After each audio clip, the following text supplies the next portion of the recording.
Selamat malam, jumpa lagi dengan saya dalam Seminar Nasional Teologi Kelahiran Kristus sebagai tanda tahun Masehi. Kita mulai.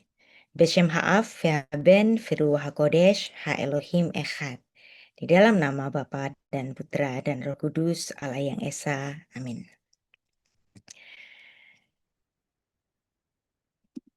Topik bahasan kita, kelahiran Kristus sebagai tanda tahun Masehi.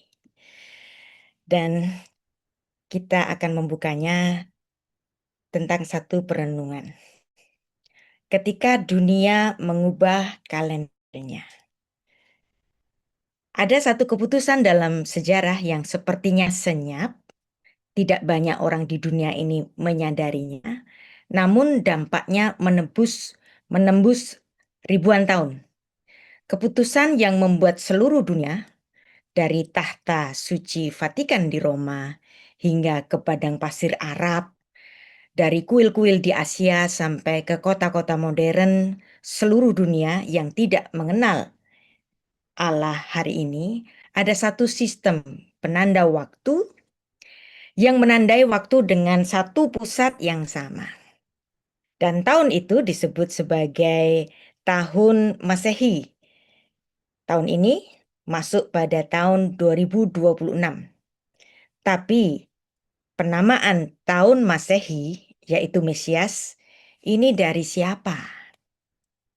Ini bukan dari kaisar, bukan dari nabi-nabi bangsa-bangsa, bukan filsuf besar Yunani, melainkan dari seorang tukang kayu dari Nazaret yang lahir di Palungan di Bethlehem Efrata, namun dia sebenarnya sang sumber hikmat itu. Amsal 3 ayat 19. Hashem behokmah yasat aretz.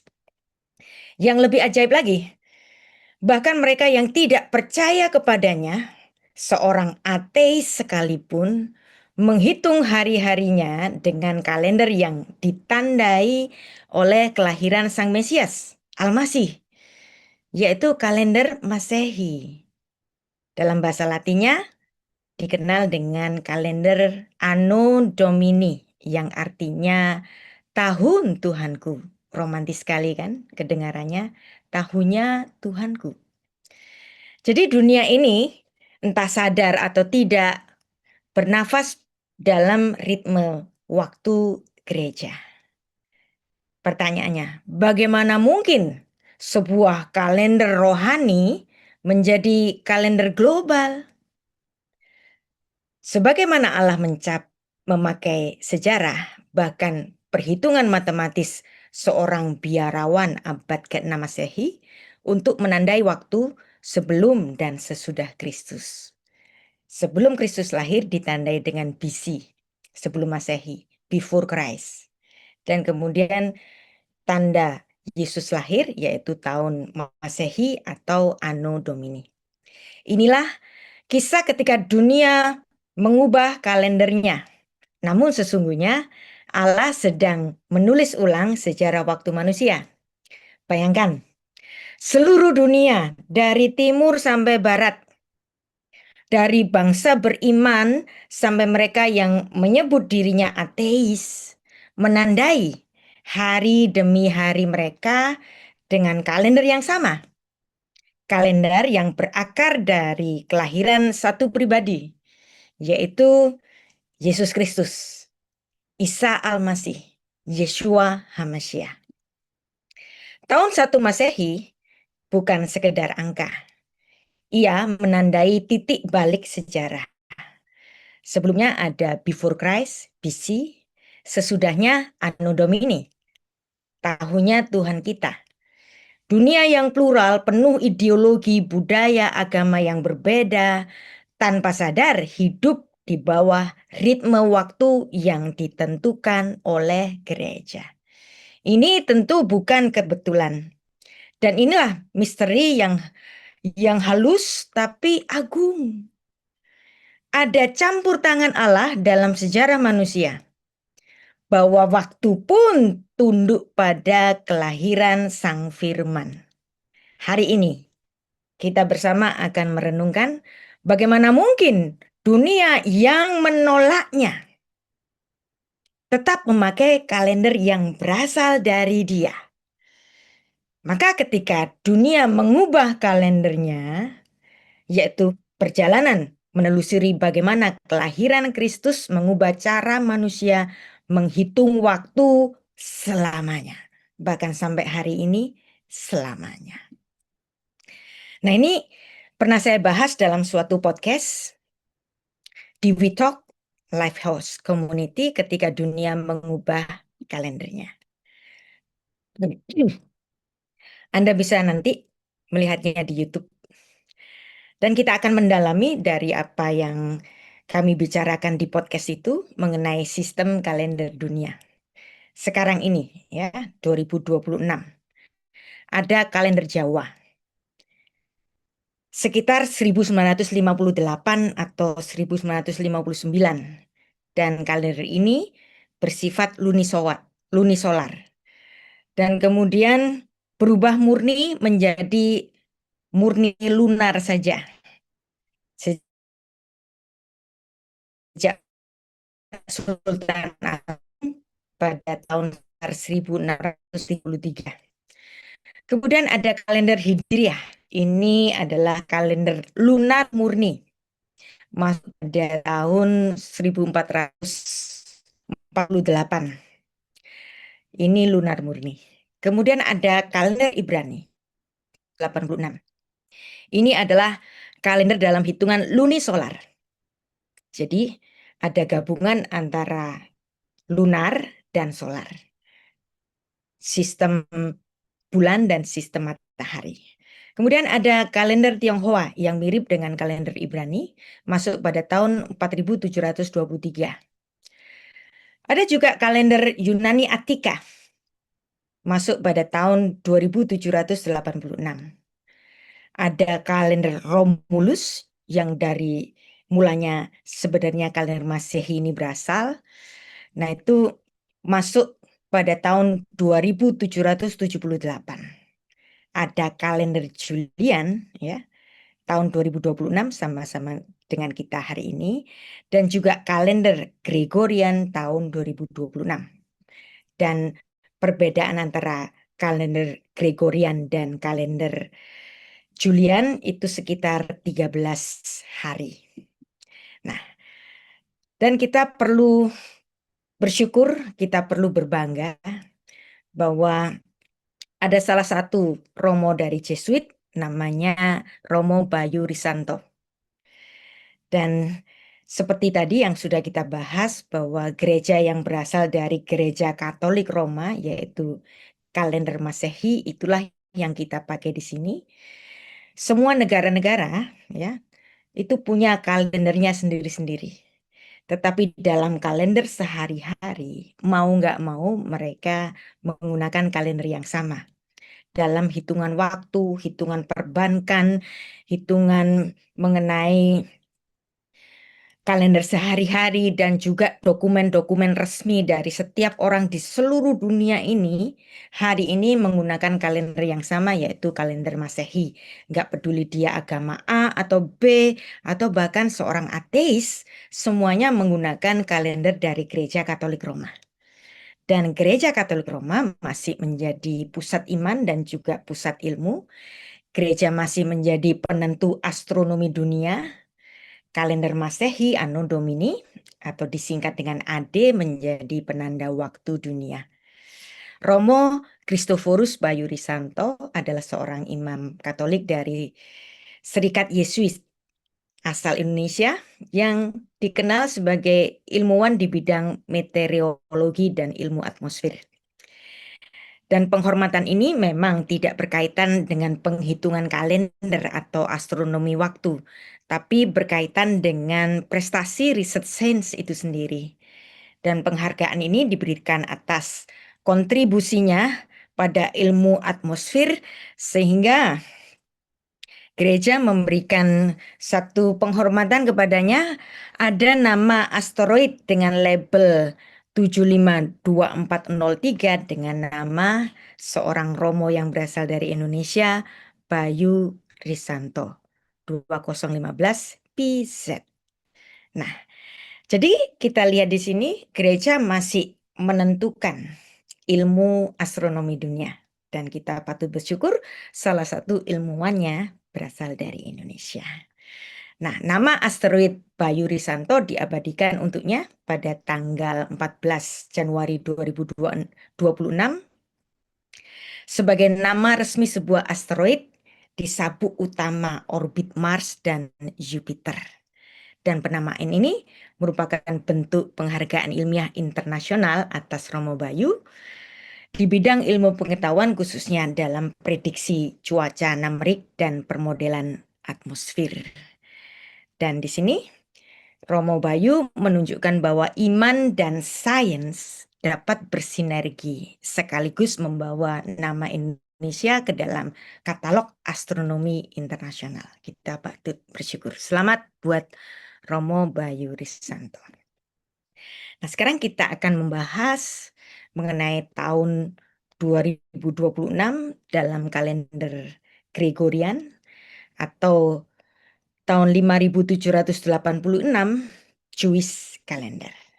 Nah, pada November 2023 saya pernah mengampu sebuah bahasan mengenai kalender Yahudi Seder Olam ya. Nanti Anda bisa cari di YouTube. Judulnya Seder Olam Elul. Ini saya membahas mengenai genealogi kalender. Dan memang di antara semua kalender, ternyata memang kalender Yahudi yang paling tua, tahun 5786. Dan saat itu saya membahas ayat utamanya dari Kejadian 1 ayat 14 sebagai genealogi kalender, di mana pada hari keempat Tuhan menciptakan matahari dan bulan sebagai tanda yang menunjukkan masa-masa yang tetap untuk hari-hari dan tahun-tahun. Jadi kalau kita cari kapan ada genealogi kalender, itu pada Kejadian 1 ayat 14. Sudah dituliskan oleh Musa sejak 3.500 tahun yang lalu atau abad 15 sebelum Masehi, jauh lebih tua daripada ilmu filsafat Yunani yang baru muncul pada abad ke-6 sebelum Masehi. Nah, mengenai Seder Olam Rabah, saya akan ulangi sedikit dari apa yang saya bahas pada November tahun 2023. Mungkin di antara Anda ada yang mengikuti, tapi pasti mungkin sudah agak lupa bahwa Seder Olam Rabah yang artinya tatanan agung dunia atau the Great Order of the World itu suatu hitungan kalender yang sudah disempurnakan oleh Rabbi Yosef ben Halafta. Ya. Dan dia menata mengenai kalender Seder Olam Rabah ini dengan perhitungan waktu-waktu orang hidup di dunia ini mulai dari manusia pertama, yaitu Adam. Dari umur Adam dan juga seluruh keturunannya, kemudian ditentukan kapan alam semesta ini diciptakan. Dimulai dari waktunya Adam, dimulai dari Adam diciptakan. Maka oleh Rabbi Yosef ben Halafta ditentukan sehingga hari ini kita melihat bahwa kalender Yahudi masuk di tahun 5786 untuk tahun 2026 ini ya. Nanti Anda bisa mengikuti atau mencari di searching ya mengenai judul Seder Olam Rabah. Di situ saya membicarakan mengenai genealogi kalender yang ditulis di Alkitab kita, Kejadian 1 ayat 14. Maka di Alkitab juga dapat menghitung hari ulang tahunnya Nuh, hari ulang tahunnya Abraham, hari ulang tahunnya Isa. Dan dari sini, dari buku Seder Olam Rabah, kita dapat melihat bagaimana Rabbi Yosef ben Halafta menentukan kalender Yahudi yang mereka pakai hari ini. Jadi kronologi kehidupan Adam dan keturunannya menjadi dasar dari penentuan kalender Seder Olam Rabah ini. Ya, nanti Anda bisa mengikuti videonya. Atau Anda juga dapat bisa membaca satu artikel yang saya tulis judulnya kalender. Nah, nanti di situ juga ada bahasan mengenai genealogi kalender. Kapan alam semesta ini diciptakan, bagaimana mereka mendiskusikan atau menentukan kapan alam semesta ini diciptakan, kenapa ada sesuatu yang aneh, karena orang-orang Yahudi itu merayakan tahun barunya itu pada bulan 7, bukan pada bulan pertama. Ini ada keanehan. Nah, itu semuanya sudah kita bahas di tahun 2023 yang lalu. Nah, nama-nama bulan Ibrani awalnya itu menggunakan numerik ya. Jadi bulan pertama namanya Rishon, bulan kedua Sheni. Sheni seperti kita menyebut Senin, Sheni Senin, yang memang artinya dua. Kemudian bulan ketiga ya Shelishi, Selasa, Selishi. Nah, itu artinya tiga. Revi'i, Rabu. Nah, itu artinya keempat. Kemudian ada Hamishi dari kata Hamesh yang artinya lima. Sama. Jadi nama-nama bulan Ibrani awalnya itu numerik. Jadi bulan satu, bulan 2, bulan 3, sampai bulan 12. Nah, kemudian ketika bangsa Israel dibuang ke Babel pada abad ke-6 sebelum Masehi, di sini terjadi perubahan.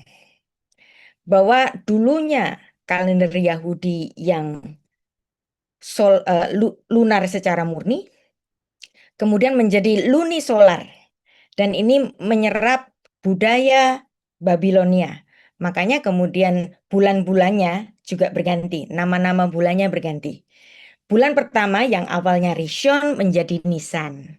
Bulan kedua yang awalnya Sheni menjadi Iyar. Bulan ketiga Sivan. Bulan keempat Tamus. Nah, ini menarik. Tamus ini adalah nama dari dewa Babilonia, tapi dipakai di dalam kalendernya orang Yahudi bahkan sampai hari ini. Nah, jadi kalender Yahudi sudah mengalami perubahan menjadi lunisolar. Kenapa harus mengalami perubahan? Karena kalendernya itu harus tepat karena dipakai untuk agriculture. Nah, ini sangat penting untuk negara yang memiliki 4 musim karena itu berkaitan dengan musim tanam, musim panen. Nah, itu harus tepat. Makanya ada perubahan menjadi lunisolar. Nah, bicara mengenai kalender Romawi, ada juga perubahan-perubahannya. Yang awalnya AUC, Av Urbi Condita, sampai nanti berubah menjadi awalnya bernama Romulus, yaitu kalender Roma yang awal. Dan dalam setahun itu Juni 365 hari. Kalau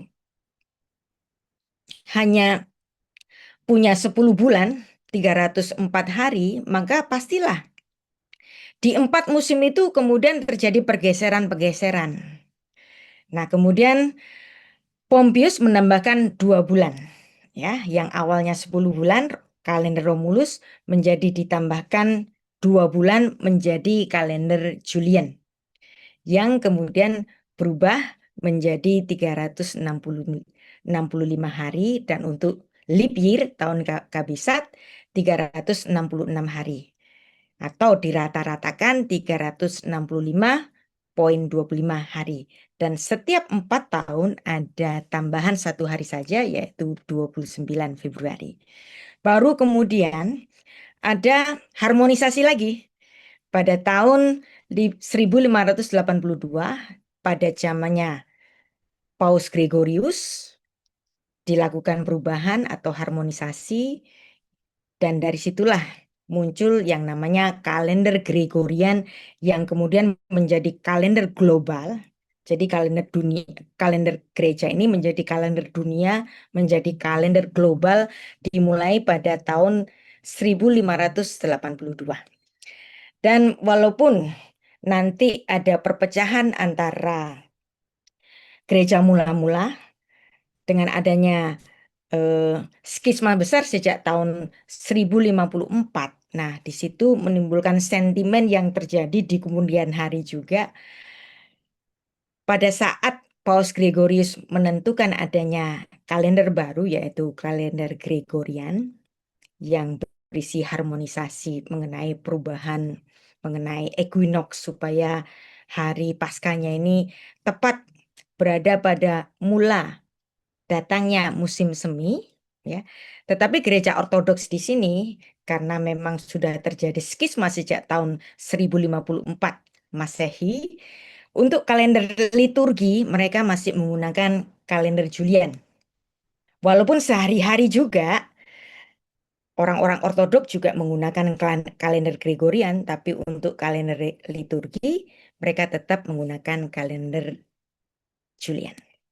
Nah, sekarang kita akan mempelajari apa itu AUC.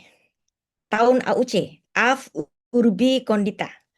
Ini adalah bahasa Latin yang artinya sejak berdirinya kota Roma. Dan sistem penanggalan ini digunakan oleh orang Romawi kuno untuk menghitung tahun berdasarkan tahun berdirinya kota Roma. Secara tradisi dianggap terjadi pada tahun 753 sebelum Masehi oleh seorang yang bernama Varro, sejarawan Romawi pada abad pertama sebelum Masehi. Jadi tahun 1 AUC itu sama dengan 753 sebelum Masehi. Ya.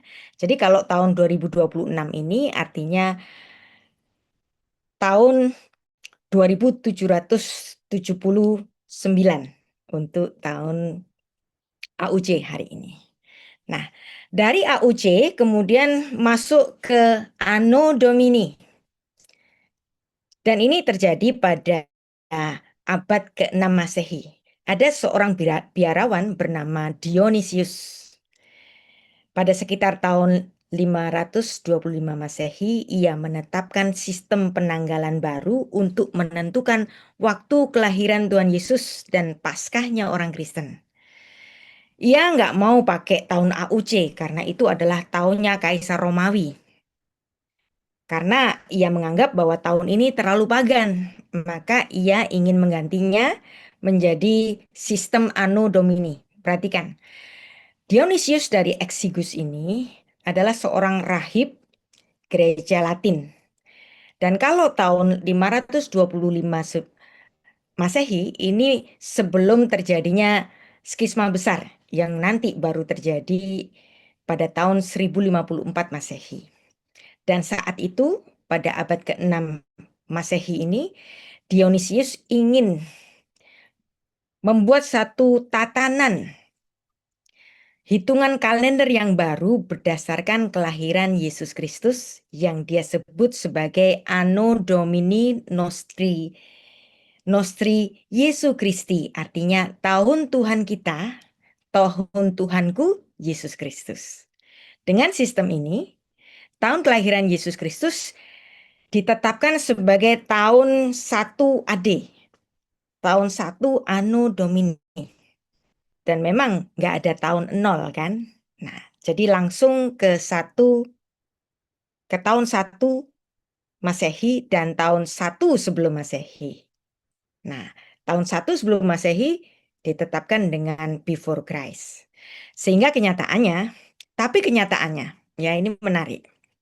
Walaupun Dionysius itu pengennya Yesus itu lahir di tahun 1 supaya menjadi tahun yang menjadi dasar bagi seluruh dunia. Mereka semua akan mengingat Yesus Kristus di tahun 1. Ini keinginan dari Dionysius. Tapi kenyataannya ternyata Yesus Kristus nggak lahir di tahun 1 Masehi. Nah, kita akan belajar bersama-sama kenapa kok Yesus Kristus. Walaupun Dionysius ini pengennya Yesus itu lahir di tahun 1 Masehi, tapi ternyata dia salah hitung. Nah, ini menariknya. Tapi sebelum itu kita akan masuk untuk mengerti ada kalender yang lain, yaitu kalender Yunani. Nah, di antara banyak kalender-kalender kuno ini, ada juga kalender Yunani atau kalender Olimpik. Orang Athena, terutama di abad ketiga sebelum Masehi, dapat berkonsultasi dengan salah satu dari 5 kalender terpisah. Ada Olimpiad, ada seasonal, ada sivil, ada konsilar, yang akhirnya metonik bergantung pada satu acara atau jenis acara apa yang mereka inginkan atau apa yang ingin mereka buat. Orang Athena lebih jauh lagi membuat kalender ini untuk menentukan satu waktu yang nantinya dapat diadopsi oleh bangsa-bangsa yang lainnya. Nah, tetapi ternyata kalender Romawi lah yang lebih dominan. Nah, sekarang kita akan mempelajari bagaimana di dalam kekristenan yang awalnya berasal dari kalender Yahudi, karena Yesus dan para rasul itu kan orang-orang Yahudi. Tapi kemudian mereka menggunakan tahun Masehi yang berbasis kalender Romawi. Dan tentu saja ini ada peran besar dari Gereja Katolik Roma atau Gereja Ritus Latin. Ya, bagaimana kemudian orang-orang Yahudi pula yang berdasarkan kalender Seder Olam Rabbah yang ditetapkan oleh Rabbi Yosef ben Halafta, mereka masih pakai kalender ini, tetapi hanya sebatas kalender liturgi. Jadi untuk hari-hari raya, kemerdekaannya orang Israel itu pakai kalender Yahudi. Tapi untuk kalender sehari-hari, mereka nggak bisa pergi dari kalender global yaitu kalender Masehi. Dan tentu saja ini menarik. Kenapa di antara orang-orang Israel yang masih banyak sekali orang nggak percaya Yesus Kristus, tapi kalendernya dipakai. Bahkan untuk kehidupan mereka sehari-hari, bahkan untuk dokumen-dokumen resmi mereka. Ya, inilah kalender kita tahun 2026 yang menggunakan kalender Anno Domini atau kalender Masehi. Dan itu equal dengan kalender Chinese 4723. Dan equal pula dengan kalender Yahudi 5786. Dan inilah Dionysius Exiguus yang menetapkan tahun Masehi Anno Domini, the year of the Lord. Nah, tadi saya sudah menyinggung bahwa Dionysius ini pengennya Yesus Kristus itu lahir di tahun 1 Masehi. Dan dia seorang biarawan, dia seorang teolog, dia seorang matematikawan, dia seorang ahli astronomi, dan dia menginginkan supaya Yesus Kristus menjadi penanda bagi waktu seluruh dunia, kelahirannya menjadi waktu bagi seluruh dunia, dan supaya kita kalau merayakan Paskah itu tepat selalu jatuh pada musim semi. Nah, jadi pada sekitar tahun 525, kemudian ia memberikan satu usulan kepada Paus bahwa dia akan menghitung tahun Yesus sebagai penanda waktu dunia. Jadi sebelum Dionysius, Gereja Barat itu menggunakan 2 sistem utama untuk menghitung tahun. Yang pertama adalah era Diocletian, dimulai tahun 284 Masehi, dimulai dari naiknya Kaisar Diocletian. Tetapi Diocletian ini dikenal sebagai penganiaya besar orang Kristen. Makanya gereja nggak mau pakai nama ini. Terus kemudian ada tahun AUC, tahun berdirinya kota Roma. Dan tahun ini dianggap tahun yang memiliki latar belakang pagan yang berasal dari tradisi mitologis. Maka Dionysius mengusulkan suatu sistem yang baru yang berpusat pada Kristus. Tahun Tuhan kita Yesus Kristus. Anno Domini Nostri Yesus Kristus. Nah, jadi melalui Dionysius ini, inilah penemu dari penanggalan Anno Domini, the year of the Lord. Tadi saya bilang tahun 1 Masehi itu diniatkan pengennya menjadi tahun kelahiran Yesus Kristus. Tapi itu niatnya saja. Karena walaupun Dionysius ini seorang matematikawan yang handal, tampaknya Tuhan membiarkan dia salah menghitung tahun. Ya.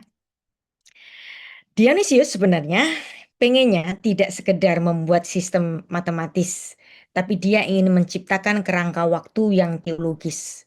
Dunia tidak lagi dihitung sebagai tahunnya kaisar yang berbasis pagan, tetapi dari inkarnasi Allah, yaitu Yesus Kristus. Dan kiranya seluruh sejarah manusia dipusatkan pada peristiwa kelahiran Yesus Kristus. Dan ini menandakan bahwa seluruh sejarah manusia berpuncak pada kedatangan Yesus Kristus sebagai terang bagi dunia. Nah, itulah tujuan dari Dionysius, menentukan satu waktu di mana Tuhan Yesus lahir. Nah, tapi ada satu permasalahan. Apa yang ditentukan oleh Dionysius sebagai tahun 1 Masehi, kalau di, dikonfirmasi dengan catatan-catatan sejarah yang lain, kalau dibandingkan dengan hitungannya Dionysius, ternyata tahun 1 Masehi itu nggak cocok.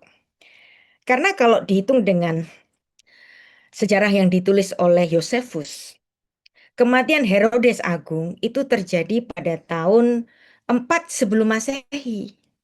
Padahal ketika Yesus Kristus lahir, Herodes yang agung masih hidup. Nah, kalau dihitung dari sini, ternyata Herodes yang agung itu meninggal tahun 4 sebelum Masehi. Nah, berarti di sini ada selisih 4 tahun dari apa yang ditentukan oleh Dionysius. Nah, maka kemudian gereja menghitung di mana kesalahannya, ya. Jadi dikonversikan dengan catatan-catatan sejarah yang lain, Herodes Agung itu memerintah pada tahun 40 hingga tahun 4 sebelum Masehi. Herodes Archelaus memerintah tahun 4 sebelum Masehi sampai tahun 6 Masehi. Herodes Antipas memerintah hingga tahun 39 Masehi. Nah, dilihat dari catatan Herodes yang agung yang meninggal pada tahun 4 sebelum Masehi, maka seharusnya Yesus Kristus lahirnya di sini, bukan di tahun 1 Masehi kan? Berarti ada selisih 4 tahun. Masalahnya, kenapa Tuhan kok membiarkan kesalahan ini ada selisih 4 tahun? Makanya saya selalu menyebut kesalahan dari Dionysius adalah kesalahan yang diizinkan oleh Tuhan. Kesalahan yang berbuah manis. Makanya Tuhan biarkan kesalahan itu terjadi. Nah, kita akan mempelajari kesalahannya di mana, ya. Masalah perhitungan tahun Masehi ini kesalahannya di mana? Nah, masalahnya Dionysius tidak memperhitungkan tahun 0. Dia langsung ke tahun 1 dan tahun 1 sebelum Masehi. Kemudian dia melompat menghitung langsung ke 1 Masehi. Itulah sebabnya hingga saat ini tidak dikenal tahun 0 Masehi. Andai tahun 0 itu dihitung, maka seharusnya ada tahun 0 Masehi yang berjumlah 365 sama seperti tahun-tahun yang lain kan? Nah, salah satu kesalahan dari Dionysius secara kronologis yang utama dalam menetapkan tahun 1 Masehi, kesalahan ini berkaitan langsung dengan masa pemerintahan Kaisar Agustus yang saat itu belum bernama Kaisar Agustus. Dia masih bernama Kaisar Octavianus atau Gaius Octavius. Dan inilah yang menjelaskan kenapa kok Tuhan Yesus harus lahir sebelum tahun 1 Masehi. Nah, di sini kesalahannya dari Dionysius, dia langsung menghitung dari nama Kaisar Agustus. Dia lupa nggak menghitung bahwa sebelum menjadi Kaisar Agustus, Kaisar Agustus itu sudah menjadi kaisar 4 tahun sebelumnya dengan pakai nama lain, namanya Gaius Octavius. Nah, jadi kesalahan ini seperti disengaja oleh Tuhan. Biar aja Dionysius itu salah 4 tahun, ya. Jadi kita tahu masalah pokoknya yaitu tahun pemerintahan Agustus. Dalam Injil Lukas pasal 2 ayat 1 sampai 2 disebutkan bahwa Yesus Kristus lahir ketika Kaisar Agustus mengeluarkan dekrit sensus. Dan Dionysius menggunakan catatan ini sebagai dasar untuk menghitung tahun kelahiran Yesus Kristus. Dan dari sinilah kesalahan dari Dionysius. Padahal fakta sejarahnya sebelum menjadi Kaisar Agustus, dia bernama Octavius yang sudah memerintah sejak tahun 31 sebelum Masehi. Nah, salahnya apa? Dionysius menghitung Kaisar Agustus itu sejak tahun 27 sebelum Masehi, berarti ada selisih 4 tahun. Kenapa ada selisih 4 tahun? Karena Kaisar Octavius saat itu sedang bermasalah dengan Cleopatra dari Mesir. Nah, ketika Octavius itu dinobatkan menjadi kaisar bagi Roma, ya, kan Julius Caesar itu dia nggak punya putra laki-laki. Ada satu orang yang dianggap sebagai putranya, yaitu Brutus. Tapi Brutus membunuh ponakannya, yaitu Octavius yang menjadi pengganti bagi Julius Caesar. Dan saat itu namanya Octavius.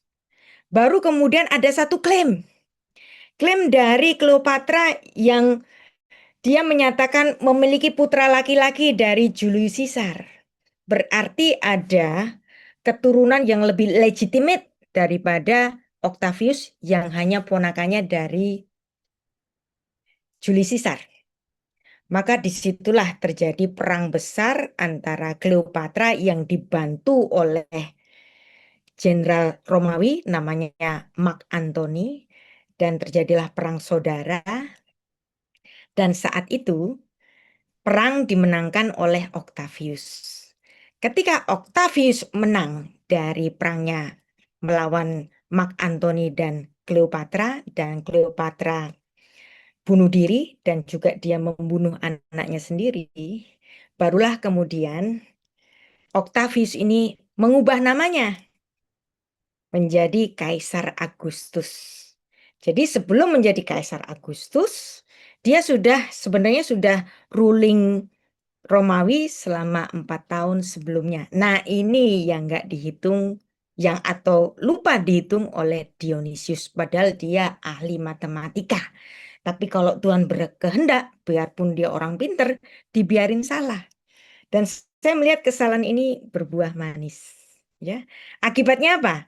Karena selisih ada 4 tahun, maka Yesus Kristus tidak bisa tidak, dia lahir 25 Desember tahun 5 sebelum Masehi.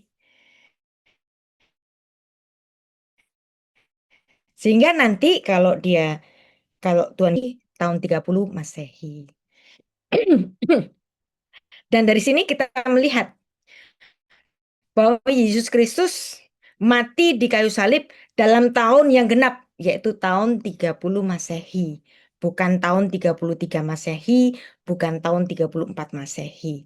Dan yang menarik pula, 40 tahun setelah Yesus Kristus disalib, yaitu tahun 30 Masehi, 40 tahun setelahnya terjadi sebuah perubahan sejarah yang sangat besar, yaitu keruntuhan Yerusalem pada tahun 70 Masehi. Nah, kan Yesus disalib tahun 30 Masehi.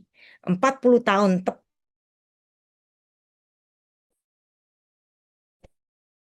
setelah itu ada keruntuhan bait Allah. Kenapa Tuhan berkehendak bait Allah itu harus runtuh pada tahun 70 Masehi? Nah, kalau seandainya, Anda bisa bayangkan, kalau seandainya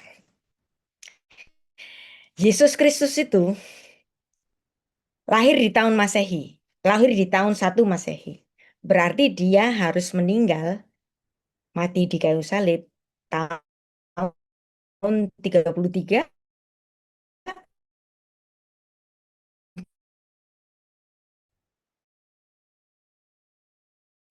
tahun ini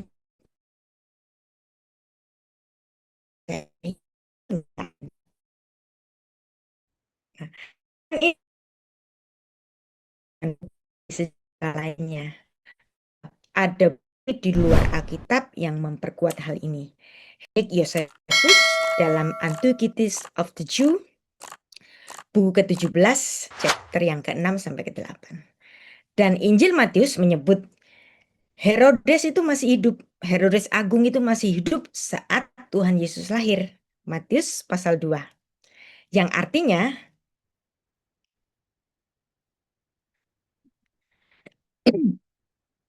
Yesus Kristus sudah lahir pada tahun 4 sebelum Masehi. Dengan demikian, kesalahan Dionysius bukan kesalahan teologis, tetapi kesalahan kronologis akibat kekeliruan menghitung awal pemerintahan dari Kaisar Agustus. Mengapa kekeliruan ini bisa terjadi? Ada beberapa alasan historisnya yang tadi saya sudah sebut, yaitu keterbatasan sumber sejarah di abad ke-6. Dan Dionysius hidup ratusan tahun setelah peristiwa Roma Klasik tanpa akses ke kronik modern atau sinkronisasi kalender lintas wilayah. Kalau hari ini kan gampang, ya. Media sosial, internet itu banyak sekali membantu kita. Tapi zamannya abad ke-6 Masehi yang dahulu memberikan informasi-informasi dan akses-akses sejarah itu tidak semudah hari ini. Apalagi buku-buku sejarah harus dicatat secara manual, ya. Nah, ada akibat jangka panjang karena pengaruh besar sistem Anno Domini dan kekeliruan dari Dionysius terbawa hingga kalender modern. Bahwa kelahiran Yesus tidak di tahun 1 Masehi, tapi di sekitar 4 sebelum Masehi atau Desember, 25 Desember tahun 5 sebelum Masehi. Dan kenaikan Yesus ke surga itu terjadi pada tahun 30 Masehi. Awalnya keinginan itu Yesus Kristus akan naik ke atas dasar kesalahan ini, maka Yesus Kristus naik ke surga di tahun 30 Masehi. Ya. Ini yang secara historis Dionysius memang keliru menghitung tahun kelahiran Yesus yang sebenarnya tahun 4 sebelum Masehi, tahun yang terlalu maju kalau menurut keinginannya Dionysius. Namun akibat kesalahan kecil ini terbentuklah korespondensi waktu yang luar biasa, indah secara teologis, bahwa Yesus Kristus disalib tahun 30 Masehi. Bait Allah hancur tahun 70 Masehi, tepat 40 tahun setelah Yesus Kristus naik ke surga. Anda tahu, angka 40 dalam filsafat angka Ibrani yaitu gematria, itu artinya angka generasi. Dan ini bukan suatu kebetulan. Makanya saya sebut sebagai Dionysius kesalahannya berbuah manis. Nah, kenapa angka 40 ini penting? Ya, Yesus Kristus sebagai orang Yahudi, itu angka 40 itu penting. Dalam bahasa Ibrani, angka 40, bahasa Ibraninya Arba'im. Ini selalu menjadi periode ujian, pemurnian, transisi perjanjian, dan ini merupakan simbol angka generasi. Air bah, hujan terjadi selama 40 hari. Dan ini merupakan pemurnian dunia dari dosa. Musa berpuasa naik ke Gunung Sinai selama 40 hari. Israel di padang gurun selama 40 tahun. Elia berjalan 40 hari ke Gunung Horeb ketika dia burn out. Kenapa 40? Dan Yesus Kristus pun berpuasa 40 hari. Nah, jadi angka 40 ini merupakan angka yang menarik. Angka periode ujian, pemurnian, transisi perjanjian, dan simbol angka generasi. Nah, mengenai simbol angka generasi ini menarik, ya. Dan ada satu pernyataan dari Tuhan Yesus yang kita dapat lihat itu adalah nubuat. Dalam Matius 24 ayat 2, Tuhan Yesus berfirman, "Tidak ada satu batu pun yang akan dibiarkan terletak di atas batu yang lain. Semuanya akan diruntuhkan." Ini adalah nubuat Tuhan Yesus pada keruntuhan.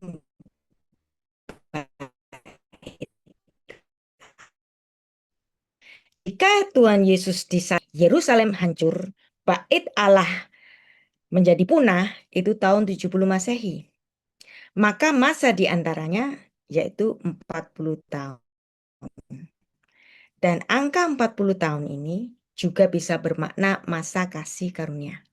Nah, dengan demikian, dengan adanya genapnya angka-angka ini, kesalahan Dionysius membuat kronologi resmi dunia Kristiani justru menyelaraskan nubuat Kristus sesuai dengan sejarah. Waktu seakan disakralkan untuk menegaskan pesan dari Tuhan dari salib yaitu penebusan kepada kehancuran bait Allah yaitu penghakiman dipisahkan oleh 40 tahun masa pertobatan. Perhatikan, pada saat Tuhan Yesus disalib, Tuhan Yesus mengatakan apa? Tetelestai, sudah selesai, sudah lunas. Dan dalam waktu 40 tahun, lunas itu betul-betul lunas. Anda bisa bayangkan kalau seandainya bait Allah di Yerusalem itu sampai hari ini masih berdiri. Apa yang dilakukan oleh orang-orang Yahudi? Mereka akan mempersembahkan korban di bait Allah, kan? Nah, tapi Tuhan Yesus kan sudah bilang, tetelestai, sudah selesai. Maka dengan pernyataan keilahian Yesus Kristus bahwa semuanya sudah selesai, sudah lunas, maka nggak perlu lagi ada persembahan korban di bait Allah. Maka 40 tahun setelah wafat sudah menyelesaikan semua korban-korban yang diberikan di bait Allah, maka selesai.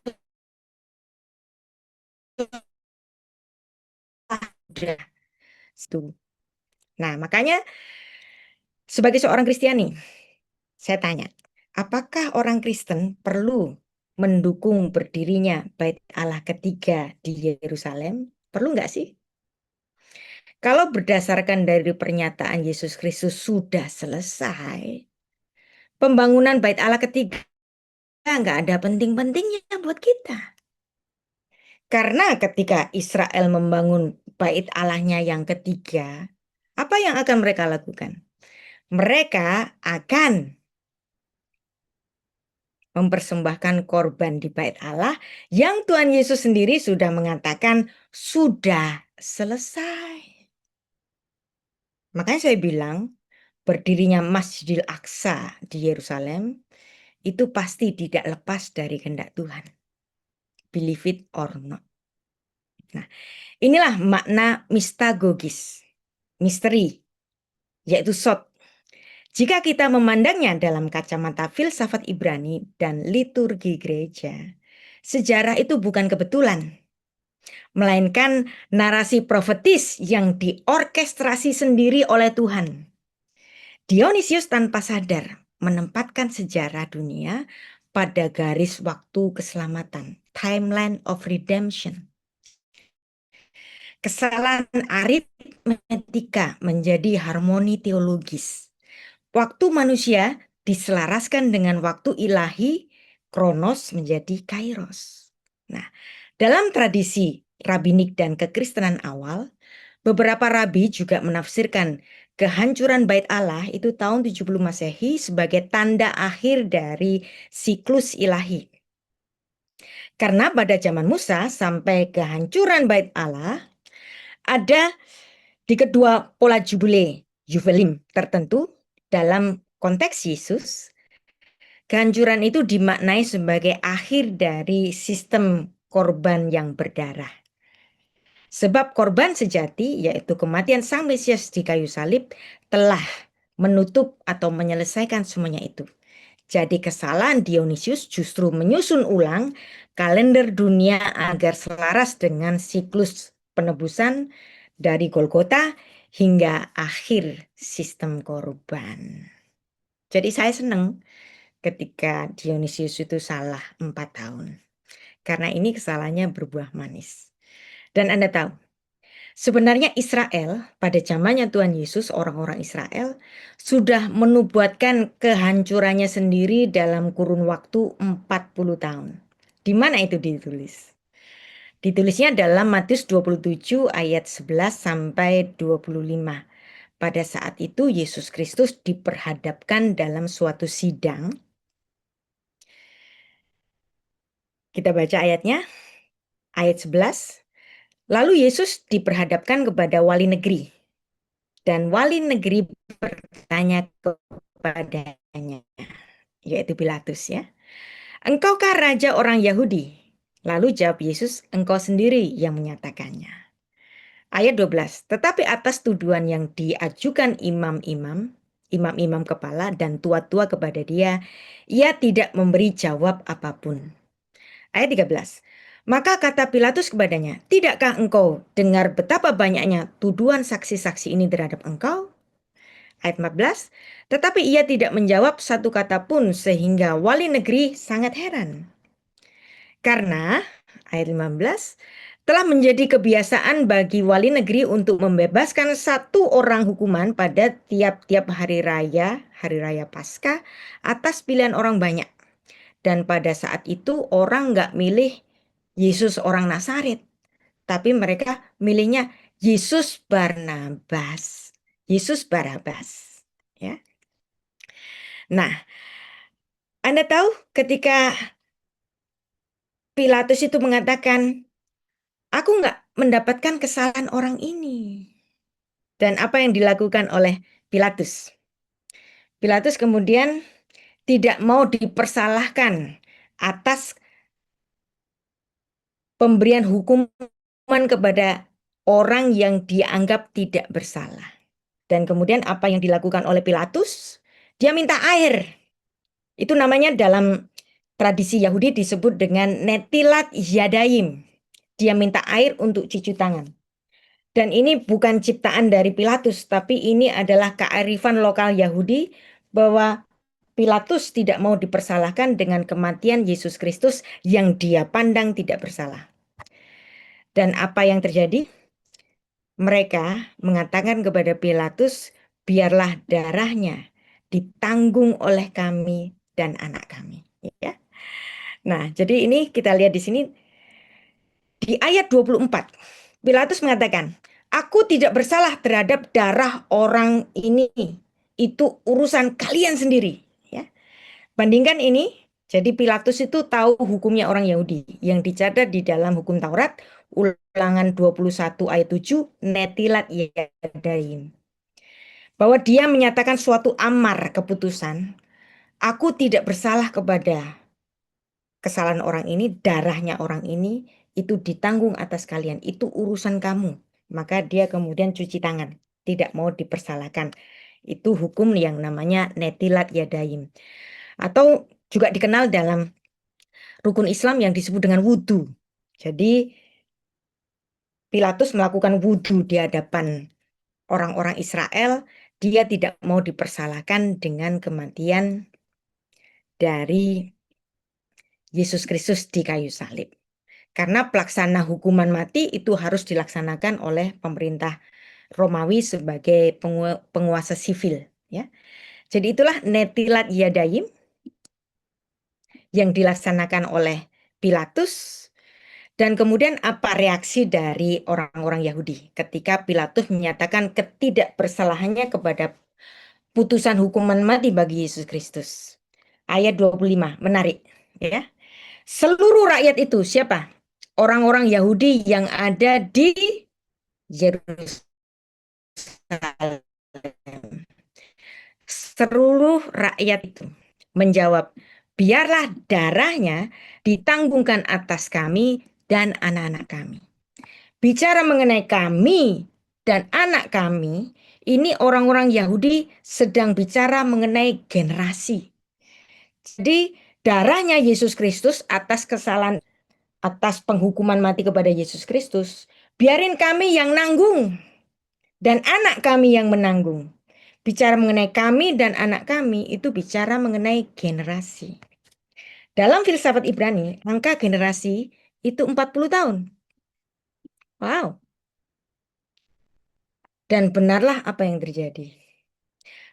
Tepat 40 tahun setelah peristiwa ini, terjadilah perang besar di Yerusalem yang menyebabkan keruntuhan bait Allah. Kebetulan tidak, karena memang orang-orang Israel menubuatkan kejatuhannya sendiri. Tepat 40 tahun yang orang Israel berujar, bernasar, biarlah darahnya Yesus Kristus yang kamu anggap sebagai tidak bersalah, hai Pilatus, kami yang nanggung dan anak-anak kami. Dan betullah 40 tahun setelah Yesus Kristus disalib, atas keputusan hari itu terjadilah keruntuhan bait Allah di Yerusalem. Ya. Nah, jadi inilah latar belakang simbolik Yahudi tahun dengan satu generasi. Arbaim. Kemudian terjadi penggenapan historis. Ada tragedi pada tahun 70 Masehi, tepat 40 tahun setelah Tuhan Yesus disalib. Di situ terjadi pemberontakan orang-orang Yahudi kepada Emporium Romawi. Kemudian Emporium Romawi memerintahkan Jenderal Titus dari utara, dari Syria, datang mengepung Yerusalem, ya. Jenderal Titus yang nanti akan menjadi kaisar setelahnya. Dan menurut Flavius Josephus dalam buku The War of the Jew, ada seorang ibu merebus anak mereka sendiri karena kelaparan dan memakan dagingnya. Berarti apa di sini? Saking ngerinya peperangan itu, kemudian terjadi kelaparan. Kelaparannya bukan kelaparan biasa. Kalau ada seorang ibu memakan daging anaknya sendiri, itu bukan cuma lapar, tetapi ada kegilaan yang terjadi di kota yang katanya suci. Bukankah kita menyebut bahwa tanah Israel adalah tanah yang suci? Kota Yerusalem adalah kota yang suci. Pada tahun 70 Masehi ada seorang ibu memakan oroknya sendiri. Jadi ada fenomena kanibalisme di Yerusalem dan itu benar-benar tercatat sebagai bencana besar yang menimpa kami dan anak-anak kami. Jadi orang Israel menubuatkan kejatuhannya sendiri dan itu dicatat di dalam Matius 27 ayat 25. Dan para penafsir Alkitab memandang ini adalah mistagogis. Dan ini bukan suatu kebetulan, melainkan buah dari ujaran profetis yang diucapkan oleh bangsa itu sendiri. Nah, dalam kitab suci, darah selalu memiliki dua sisi. Yang pertama adalah penghakiman, yang kedua adalah penghukuman. Anda masih ingat ketika Tuhan Yesus memikul sendiri patibulumnya, banyak perempuan menangis kan? Apa yang Tuhan Yesus katakan kepada perempuan-perempuan itu? Jangan engkau menangisi aku, hai perempuan. Nanti ada saatnya orang akan berkata, lebih baik perempuan itu mandul. Dan itulah yang terjadi pada tahun 70 Masehi. Lebih baik perempuan itu mandul. Buat apa dia punya anak kalau nanti dia akan membunuh anaknya yang akan dia makan gara-gara kelaparan di Yerusalem. Dan ini betul-betul dicatat oleh Yosefus dalam buku The War of the Jew di buku yang ke-6. Ya. Jadi di sini ada satu penerjemahan dari bukunya Flavius Josephus bahwa ada seorang perempuan namanya Maria.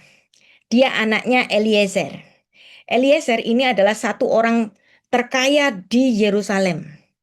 Dan pada saat itu dia belum sempat melarikan diri dari Yerusalem yang saat itu sudah dikepung oleh tentara Israel. Ada yang pernah ke kota Yerusalem hari ini? Anda akan bisa membayangkan, Yerusalem itu adalah kota yang dikelilingi tembok. Nah, ketika tembok ini, gerbangnya sudah dikuasai oleh tentara-tentara Romawi, maka yang di dalam nggak bisa keluar. Yang di luar juga nggak bisa masuk. Dan yang di dalam ini, yang di dalam kota Yerusalem, itu perlu pasukan logistik. Karena ternak tidak mencukupi, mungkin persawahan juga tidak mencukupi, ladang tidak mencukupi, orang-orang yang di dalam kota Yerusalem kehabisan bahan pangan. Terjadilah kelaparan besar di situ, maka kemudian Maria, seorang yang manja, dia nggak pernah mencuri, dia nggak pernah merampok, ngapain mencuri? Wong anak orang kaya. Dia nggak pernah melakukan pekerjaan-pekerjaan yang susah. Tapi saat itu, yang kakinya nggak pernah nginjek tanah, dia kelaparan. Dan di hadapan dia hanya ada satu orok. Apa yang terjadi? Kemudian dia menjadikan bayinya sendiri sebagai barbeque. Terus kemudian para milisia yang ada di dalam kota Yerusalem itu mencium bau barbeque. Mana mungkin? Kita kan sedang kelaparan. Kita nggak punya bahan pangan. Kok bau barbeque? Kemudian para milisia, orang-orang Yahudi itu masuk ke rumahnya Maria. Apa yang terjadi? Maria sedang makan oroknya sendiri. Dan kemudian dia masih menyempatkan menawarkan makanan itu kepada orang yang masuk di rumahnya. Mau? Dan apa yang terjadi? Orang yang masuk di rumahnya Maria itu berlarian karena saking melihat kengerian di rumah Maria, putri dari Eliezer, salah satu orang yang terkaya di Yerusalem. Dan itulah kengerian yang terjadi di Yerusalem, persis seperti nubuat orang Israel sendiri terhadap kejatuhannya. Ya. Dan inilah refleksi mistagogis secara short. Kisah Yosefus ini mengguncang, tapi menggema langsung terhadap perkataan orang banyak di sidang ketika Tuhan Yesus diadili. Matius 27 ayat 25, biarlah darahnya ditanggung atas kami dan anak-anak kami. Tepat 40 tahun setelahnya, terjadilah peristiwa itu dan terjadi pula keruntuhan bait Allah dan satu batu pun tidak tersisa. Jadi inilah self-invoked prophecy, bahasa Ibraninya midah keneged midah. Jadi orang Israel menubuatkan kejatuhannya sendiri. Dan di sini ada banyak sekali dicatat di dalam Alkitab bahwa ada kutuk dosa atas darah orang yang tidak bersalah. Dan itu sudah dibayar oleh orang Israel pada tahun 70 Masehi. Tepat 40 tahun. Nah, jadi kita lihat di sini, sebenarnya dosa-dosa Israel ini sudah dinubuatkan dan nubuat mengenai hukuman bagi Israel yang terberat adalah ketika ada perang dan perang itu mengakibatkan kelaparan dan kelaparan itu menimbulkan kanibalisme. Di mana dicatatnya dicatat sejak abad ke-15 sebelum Masehi oleh Musa. Anda lihat di sini, Ulangan 28 ayat 53 sampai 57. Dan engkau akan memakan buah kandunganmu, yakni daging anak-anakmu lelah Tuhan Allahmu. Dalam keadaan susah dan sulit, laki yang paling lemah dan paling manja di antara kamu akan kesal kepada saudaranya atau terhadap istrinya sendiri atau terhadap anak-anaknya yang masih tinggal padanya. Sehingga kepada salah satu dari memegang anak-anaknya. Wah, ini ayat 56. Ini yang terjadi pada Maria putri Eliezer. Perempuan yang lemah dan manja di antara kakinya ke tanah karena sifatnya yang manja dan lemah itu, ia bisa kesal terhadap suaminya sendiri dan terhadap anak laki-lakinya atau anaknya yang perempuan. Ayat 57, mengerikan sekali. Karena Uri yang keluar dari kandungannya ataupun karena anak-anak yang dilahirkannya, sebab mereka kekurangan segala-galanya, ia akan memakannya dengan sembunyi-sembunyi dalam keadaan susah sulit yang ditimbulkan musuhmu kepadamu di dalam tempatmu.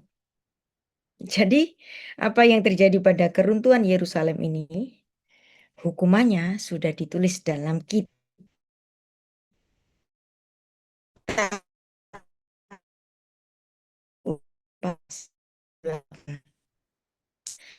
Jadi Anda bisa lihat ya, nama Maria di sini bahkan menjadi simbol tragis yang kontras. Ada satu perempuan namanya Maria, ada Maria putri Eliezer yang memakan putranya sendiri. Dan itu dicatat dalam The War of the Jew, tulisan dari Josephus. Nah, jadi inilah kalau dibanding dengan tafsir rabbinik yang relevan, dalam Pengkhotbah 7 ayat 15, dalam hidupku yang fana yang singkat bagai setarikan nafas, aku telah melihat segala hal ini. Ada orang saleh yang binasa dalam kesalehannya, ada orang fasik yang hidup lama dalam kejahatannya. Jadi ucapan biarlah darahnya ditanggung atas kami dan anak-anak kami, ini bukan sekedar seruan politik, melainkan ujaran profetis tanpa sadar yang tergenapi secara historis tahun 70 Masehi, Gematria 40, itu merujuk kepada generasi, bahasa Ibraninya Dor. Dan secara mistagogis, ini adalah Dam Hamasyah yang justru menjadi darah penebusan bagi Israel masa datang. Nah, dari situ kita dapat melihat ada kesalahan yang manis dari Dionysius yang berkaitan dengan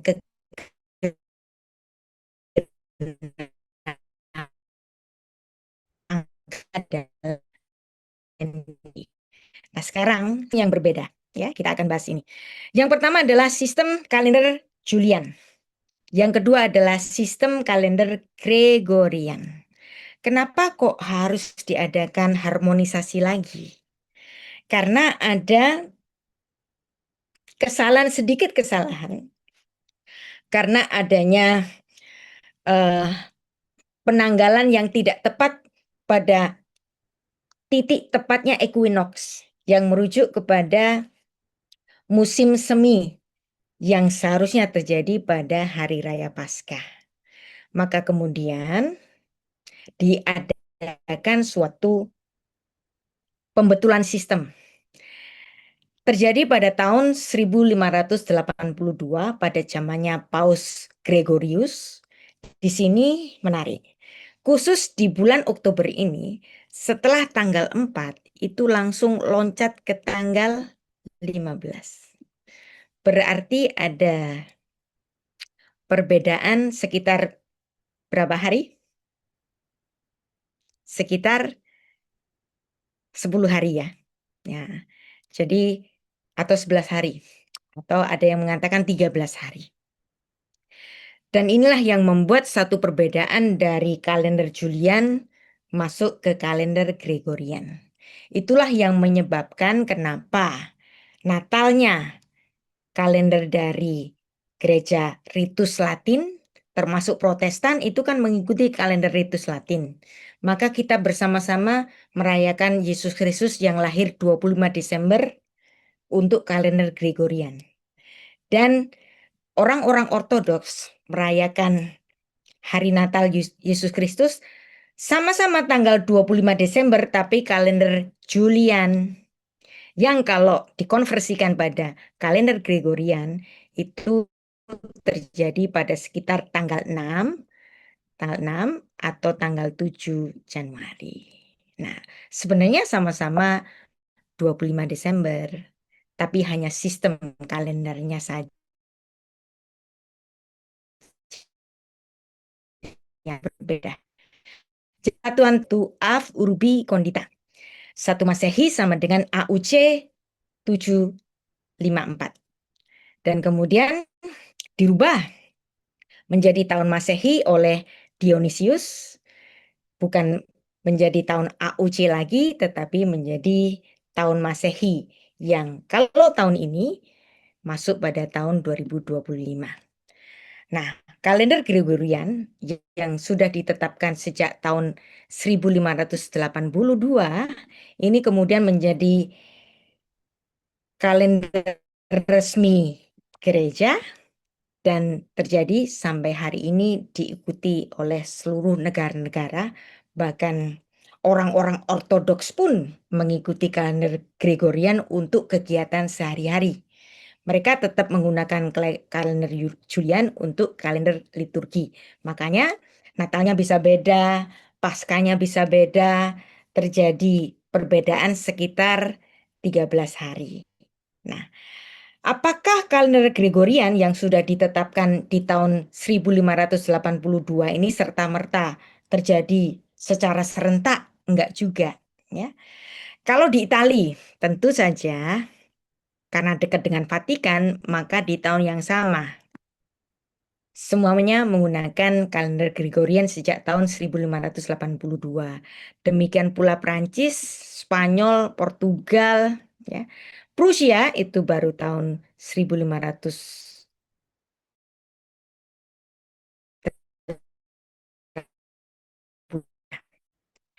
Nah, bagaimana dengan Belanda?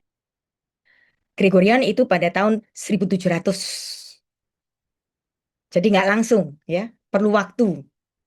Karena dulu nggak ada internet seperti sekarang, jadi perubahan kalender ini perlu waktu atau perlu sosialisasi pada negara-negara lainnya. Bagaimana dengan Great Britain, Inggris? Itu baru diterapkan pada Inggris tahun 1752. Ya. Bagaimana dengan Yunani? Itu baru digunakan pada tahun 1923. Nah, Kebangkitan Nasional itu kan 1908, Budi Utomo. Nah, ini bisa masuk akal karena Belanda sudah menggunakan tahun Gregorian sejak tahun 1700. Ya.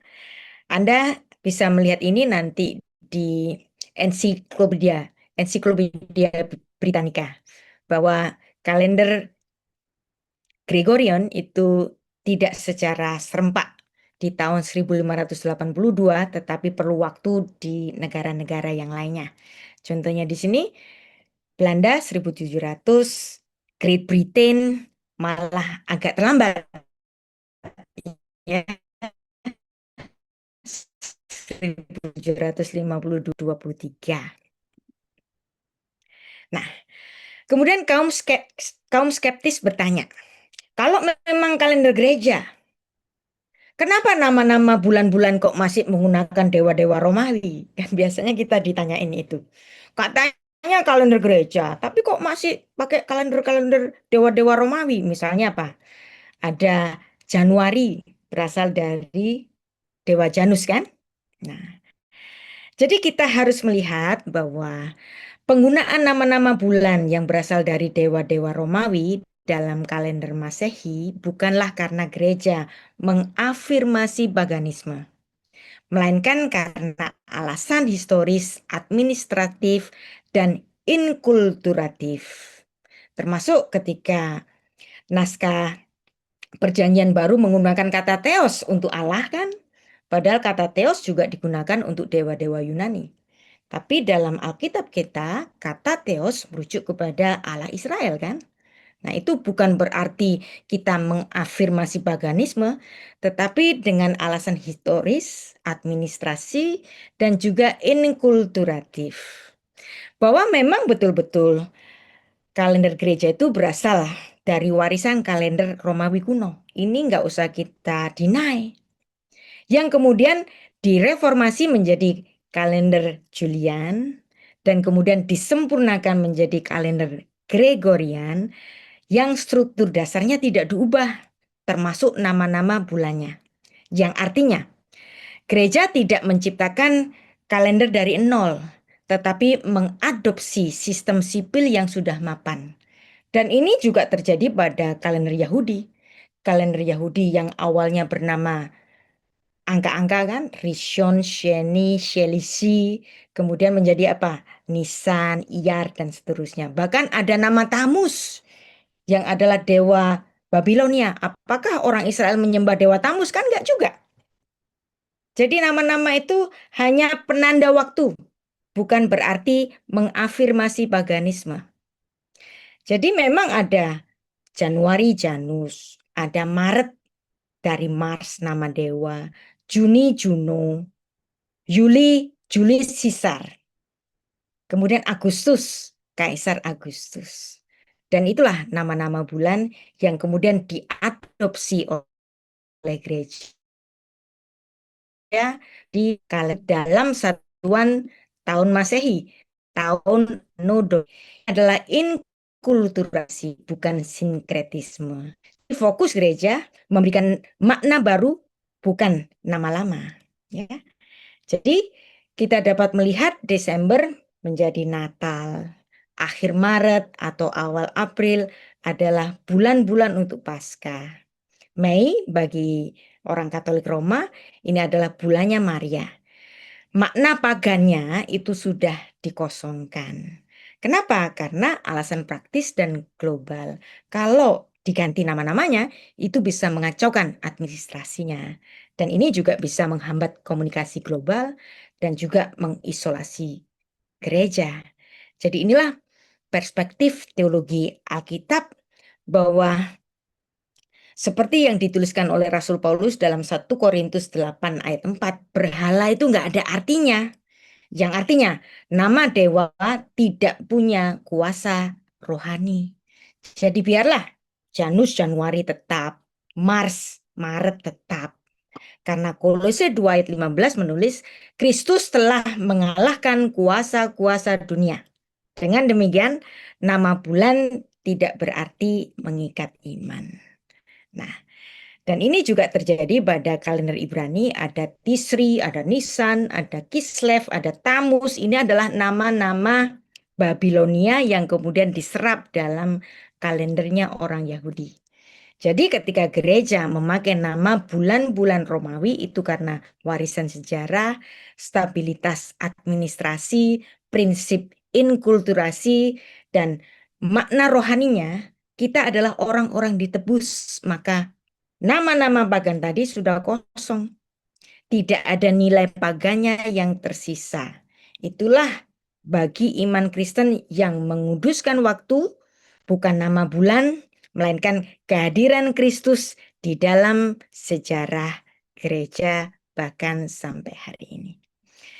Jadi kenapa kok Natalnya Ortodoks itu 7 Januari?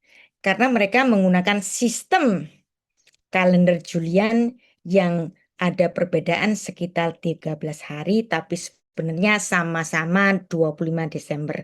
Tapi orang Ortodoks sendiri yang menarik, dalam semua administrasi mereka, bahkan juga ID card mereka, akte kelahiran mereka, surat kawin mereka, surat nikah mereka menggunakan sistem kalender Gregorian untuk apa? untuk ketertiban administrasi. Coba kalau mereka pakai kalender sendiri, bisa kacau janjian kita semua kan. Nah, itulah sebabnya semua negara-negara di dunia ini, meskipun mereka bukan Kristen, mereka bahkan ada yang ateis, mereka tetap menggunakan kalender dalam satuan yang sama demi keselarasan. Orang bisa membenci kekristenan, tapi mereka nggak berani mengubah kalendernya. Kenapa? Karena nanti itu berhubungan dengan rekening mereka di bank, administrasi kehidupan mereka. Repot nanti kalau diganti dengan kalendernya sendiri-sendiri. Maka harus ada sistem yang menyamakan secara global, yaitu kalender gereja. Ya. Nah, kemudian ada polemik, ya. Ini yang pernah ditanyakan, ya. Ada yang bertanya ke saya bahwa ada satu pernyataan dari salah satu bapak gereja, yaitu Clement dari Alexandria, yang mengatakan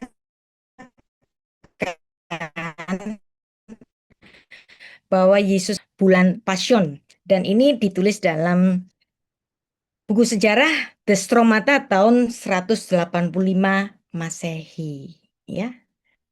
Dan Anda harus tahu bahwa saat itu bukan seperti hari ini sudah global. Ada satu tempat yang masih menggunakan kalender Romulus. Kalender Romulus itu cuman punya 10 bulan. Ya. Dan juga ada sebagian jajahan orang Romawi itu yang sudah menggunakan kalender Julian yang sudah ada tambahan 2 bulan. Maka perbedaan dari tulisannya Clement dari Alexandria yang dia menyebut Yesus Kristus lahir tanggal 25 bulan Passion, ya, itu sebenarnya dia merujuk sama. Yang dimaksud adalah tanggal 25 Kislev dalam kalender Yahudi, yang kalau dikonversikan dalam kalender Romawi Julian yaitu 25 Desember, ya. Jadi kalau ada yang tanya, kenapa kok Clement kok menyebutkan kalender yang berbeda, yang bahkan lebih awal daripada Desember, sekitar pada bulan November atau Oktober, ya. Yesus Kristus kalau disebut dalam Passion di sini, bulan Passion ini itu adalah konversi Clement yang saat itu menggunakan kalender Romulus yang cuman berisi 10 bulan. Itu saja, ya. Ini untuk menjawab dari sebagian kita yang kapan itu tanya mengenai ini. Tapi yang pasti, dokumen gerejawi Apostolorum Didaskalia tahun 189 Masehi betul-betul menuliskan bahwa Yesus Kristus lahir pada tanggal 25 bulan 9 kalender Yahudi, ya. Ini salah satu buku yang ditulis oleh Bapak Bambang Nursena. Beliau menerjemahkan dari Koptik Apostolorum Didaskalia dalam bahasa Arab, kemudian diterjemahkan ke dalam bahasa Indonesia, bahwa Yesus Kristus lahir pada tanggal 25 bulan ke-9 kalender Ibrani. Dan ini juga sama dengan yang ditulis oleh gereja Syria, yang ditulis pada tahun 250 Masehi mengenai Apostolorum Didaskalia, bahwa Yesus Kristus lahir the 25th of the ninth month. Nah, ini terjemahan dalam bahasa Inggrisnya, Anda nanti bisa lihat di internet bahwa betul-betul Yesus Kristus lahir 25 bulan Kislev, yang kalau dikonversikan dengan tahun Romawi atau kalender Julian yaitu tanggal 25 Desember. Nah, ini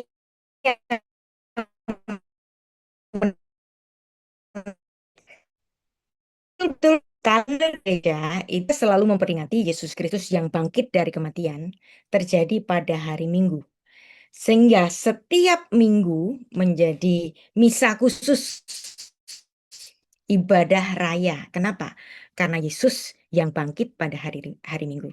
Orang Kristen itu bisa beribadah pada hari apa saja.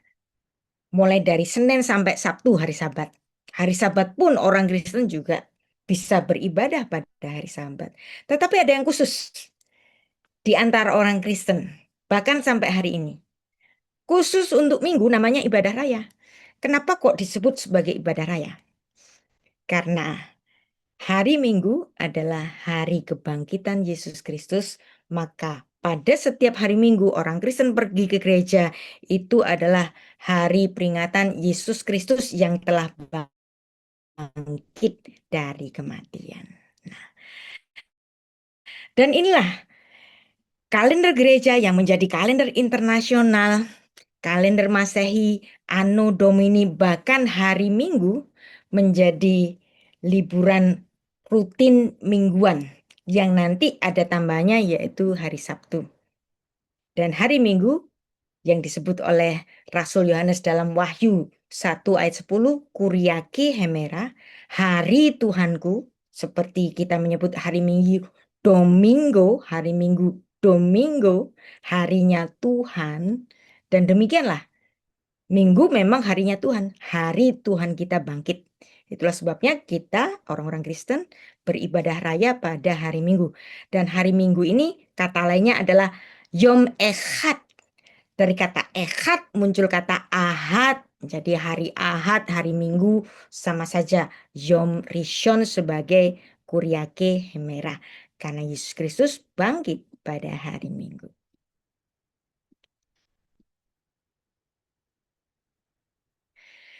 Jadi inilah apa yang dilakukan oleh gereja mula-mula, memandang Kuriake Hemera sebagai pertemuan bagi tiap jemaat, dan itu kemudian dibakukan oleh tradisi-tradisi gereja setelahnya.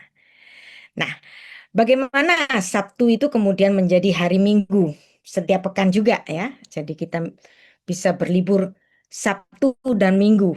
Itu karena ada satu organisasi internasional yaitu International Organization of Standardization, yaitu ISO. Ini menetapkan Sabtu juga sebagai hari Minggu, hari libur. Kenapa kok menetapkan Sabtu juga sebagai hari libur? Nah, ini dikaitkan dengan ini tidak dalam maksud libur secara religius, tapi sebagai akhir pekan global sejak abad ke-19 atau abad ke-20 sebagai hari libur kerja, ya. Jadi ISO ini tidak menciptakan Sabtu dan Minggu sebagai hari religius, tetapi hari libur kerja. Dan itu kebetulan menjadi sama bagi kita semua, Sabtu Minggu libur. Dan Anda lihat kalender gereja sangat mempengaruhi dunia manapun. Kita bisa berbeda agama, kita bahkan di antara kita ada yang ateis, tetapi tanggal lahir di KTP menggunakan kalender Gregorian, kalender dari Katolik Roma, dari kalendernya saudara tua kita. Jadi kesimpulannya, penutupnya, kita sampai pada satu kesimpulan besar bahwa kelahiran Kristus bukan hanya peristiwa iman, tapi juga peristiwa sejarah yang mengubah arah waktu. Kelahiran Yesus Kristus telah menjadi poros waktu bagi seluruh peradaban manusia. Peristiwa itu menandai awal dari sistem penanggalan yang kini kita kenal sebagai tahun Masehi atau Anno Domini, tahunnya Tuhan kita. Sangat romantis kan? Tahunnya apa sih? Tahunnya Tuhanku. Cantik sekali. Dan menariknya, kalender yang aslinya dari gereja ini kemudian bisa diterima secara lintas iman, lintas budaya, digunakan oleh hampir semua negara dari berbagai agama, oleh mereka yang tidak mengimani Kristus sekalipun. Jadi sistem ini tidak hanya diadopsi oleh gereja, tapi seluruh dunia, bangsa manapun, dari ujung bumi sampai ke ujung bumi yang lainnya berpusat pada kalender yang sama, yaitu kalender Gregorian yang berasal dari gereja. Dengan demikian, tahun Masehi bukan sekedar sistem penanggalan, tetapi jejak pengaruh Kristus atas sejarah manusia yang menjadi kesaksian universal, di mana setiap detik, setiap tanggal, dan setiap catatan kehidupan kita berjalan mengikuti ritme waktu yang lahir bermula dari palungan di Bethlehem. Baik, Saya akan kembalikan kepada Bro Hans.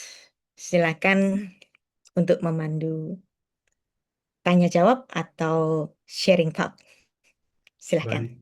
Baik, terima kasih Ibu Rita. Ini topik yang sangat lengkap dan sangat komprehensif sekali ya Bu ya. Saya selalu merasa dapat kuliah 4 SKS setiap kali ikut Bu Rita kuliah ini. Luar biasa.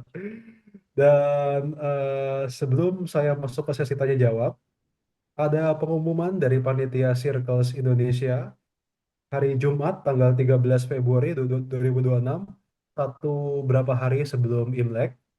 2 minggu lagi kira-kira hari Jumat juga akan ada suatu seminar yang akan diampu oleh Ibu Rita Wahyu juga, yang juga akan difasilitasi oleh Pak Dimas Anugrah selaku founder dari Circles Indonesia mengenai pembahasan buku filosofi cinta, bedah buku dengan tema Menuju Cinta, Takdir Eksistensial Manusia, suatu antologi yang ingin memberikan alternatif dari pemikiran Martin Heidegger yang pandangan eksistensialnya agak negatif mengenai manusia. Sein zum Tode, ada menuju kematian. Apakah manusia hanya ada untuk mati atau untuk hidup dan menikmatinya dalam cinta yang nggak terbatas itu? Nah, oke, teman-teman silakan datang hari Jumat tanggal 13 Februari bedah buku filosofi cinta dengan tema Menuju Cinta Takdir Eksistensial Manusia oleh Ibu Rita Wahyu dan Kak Dimas Anugrah. Baik, untuk selanjutnya saya akan membuka sesi Q&A. Silakan untuk teman-teman yang ingin berdiskusi atau mungkin punya pengalaman tinggal di negara dengan kalender yang beda gitu ya. Seperti Ethiopia misalnya, atau mungkin apa ya, di Thailand mungkin ada yang pakai kalender Buddhis mungkin ya, saya nggak tahu. Tapi kalau mungkin ada teman-teman yang merasa wah gitu, apa wah ternyata saya baru tahu ini. Kenapa kalender Masehi adalah kalender yang dominan gitu. Anno Domini. Baik, teman-teman silakan untuk bertanya dan berdiskusi. Oh, eh, Bapak Tessa M. Sitompul, silakan Pak untuk open mic. Halo, dengar enggak? Ya, Dengar? Halo, dengar? Halo, iya, iya, dengar Pak. ya. Hmm. Begini, begini Bang ya. Kalau saya pribadi, kan saya bulan Desember lalu pernah berkata bahwa Yesus lahir pada 13 Mei tahun 70 Masehi. Jika Alkitab amburadul. Dan kenapa Tuhan mengizinkan apa namanya tahun Masehi itu setelah satu SM kemudian ke satu Masehi tanpa nol? Karena Yesus harus harus mati disalib pada tanggal 1 April tahun 33 Masehi. Di mana Yesus juga bakal naik ke surga pada tanggal 13 Mei tahun 33 Masehi. Dan jika kau dari tahun 1 SM ke 1 M itu ada tahun 0, maka Yesus akan disalib pada tanggal 31 Maret tahun 33 Masehi. Begitu. Begitu, Bang. Jadi Baik, intinya itu ya, intinya silakan. Yahudi dan Kristen itu punya persamaan, yaitu Eh, semiotika 13. Dan juga ini ya ada apa namanya, kalau kita apa namanya di gereja pun banyak semiotika 13 yang tidak yang tersirat gitu aja gitu bang. ya, baik Ibu Rita, silakan ditanggapi. Baik, silakan Pak Tessa nanti nulis buku ya, supaya ada Uh, dokumentasinya. Jadi apa boleh yang saya saya sampaikan. boleh share Ya, ya, infografis bu. silakan. Saya Ya, punya infografis silakan. bisa nggak share? Saya bisa di share Silakan nggak? di-share. Silakan di-share. Boleh tombol itunya bu, saya apa Iya, namanya biar saya share. silakan di-share tapi diketik saja Pak supaya kesempatan lain Oh boleh gambar berkontribusi gambar dan gambar. Saya hmm, punyanya gambar. hmm. Saya punyanya gambar pak. Bisa nggak di Silakan apa Anda share? ya, silakan Anda buat Instagram untuk men-share pemikiran Anda. Boleh dong? Ya, silakan. Uh, Jadi supaya kita boleh nanti bisa oligarki nggak belajar bu? bersama-sama. Ya, boleh. Boleh ganti Silakan. nggak bu? Nggak, apa garis share ke nomor ibu gitu bu. Saya game share sekarang.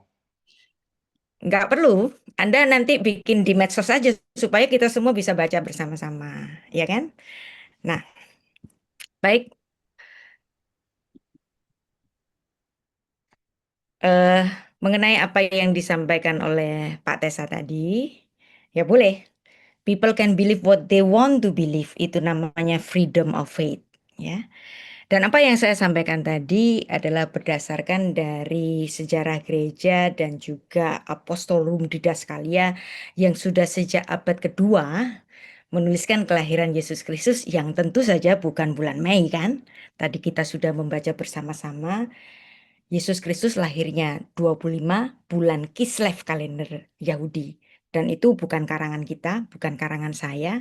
Itu ada di dalam Apostolorum Didaskalia tahun 189 Masehi, abad kedua Masehi dalam catatan sejarah gereja mula-mula.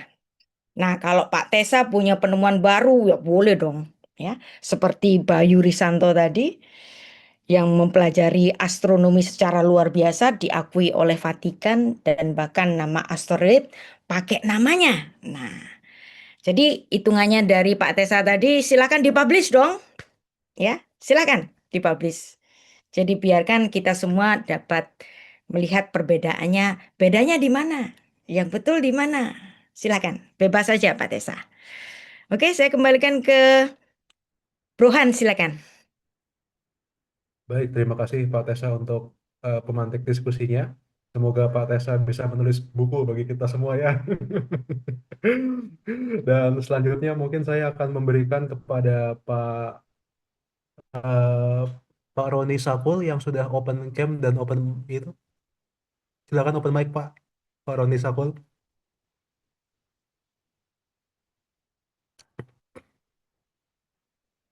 Ya, makasih Pak untuk kesempatannya. Pertama-tama makan untuk Ibu Ruwa yang sudah sangat baik untuk menjelaskan tentang kalender yang berhubungan dengan kelahiran Kristus. Mungkin eh, yang menjadi pertanyaan saya, apa hubungan secara pandangan Adventis melihat kelahiran Kristus tanggal 25 Desember dan juga pelaksanaannya secara peribadatan yang dilaksanakan pada hari Sabtu. Mungkin itu saja. Terima kasih. Silakan, Bu Rita. Open mic dulu, Ibu Rita. Mohon maaf ya. Baik, karena saya bukan seorang Adventis, jadi saya memandang dari pandangan di luar Adventis. Jadi kalangan Adventis tetap memandang bahwa ibadah tetap harus dilaksanakan hari Sabtu. Ya nggak apa-apa. Kan tadi saya bilang people can believe what they want to believe. Itu namanya freedom of faith. Dan sebenarnya bagi kita semua orang Kristen, apa saja, termasuk hari Sabtu. Coba, semua gereja Katolik, Anda jalan-jalan di hari Sabtu.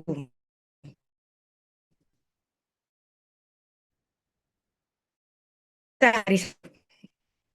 Bahkan gereja Protestan, semua ibadah pemuda atau ibadah dengan judul doa dan